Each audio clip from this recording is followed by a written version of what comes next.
I think with every good Chimeran enemy, the first thing we kind of think about is what is the player experience that we want when they're encountering these enemies? We definitely wanted it to be more about player choice and for it to feel like the enemy AI was reacting to what the player was doing. And to do that, we wrote something called the job board, basically a tool that designers can use to control how many enemies can be doing what jobs in combat so that they can still have that kind of scripted, good-feeling cinematic battles. And using the job board, they can do things like assign a certain number of defenders, or a certain number of flanking enemies, or a certain number of just straight-out aggressive guys who are going to run after the player and attack. If things felt more random and you just had guys everywhere acting stupid, you can get into situations where you have big difficulty spikes or the difficulty just completely drops out. It can definitely make the player feel like they're fighting a more intelligent foe.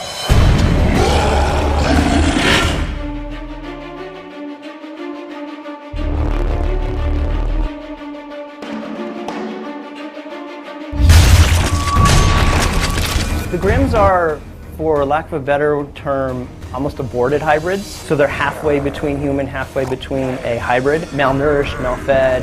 That's why they obviously move a little slower. They tend to be more numbers of them, but they're not as smart or as intelligent as a hybrid. They don't use weapons. They just try to melee or throw whatever debris they can find around them. The hybrids are becoming more stronger because it's now their environment, it's getting closer to their homeworld. In R2, we had the hybrids that had a lot more armor to keep them colder and sort of to insulate their bodies, but now that the world is getting colder, the hybrids are tending to wear less armor because it's more like their homeworld. The long legs started as an idea of how can we make a jumping chimera. We had initially some more bird-like creatures, some more dinosaur-looking like creatures. Dialed it back, we designed a very intricate, detailed hydraulic system for his legs that allow him to kind of jump and hover as he's moving around the level.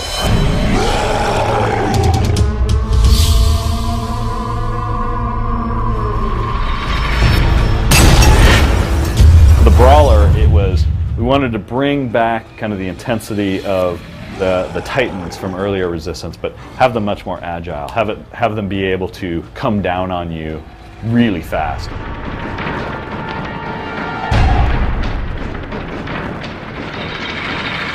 Almost indestructible. He has weak points which, unless the player shoots those, he isn't going to do any damage to him. He is a melee character who runs around destroying whatever's in his path, including you. Okay, how do we make that fun? How do you fight that? We don't want it to make it a bullet sponge either. We don't want the player to just kind of sit there and pelt, pelt, pelt, pelt, back up, pelt, pelt, pelt. Animation-wise, we wanted to feel like he was moving more like a gorilla, like a silverback gorilla.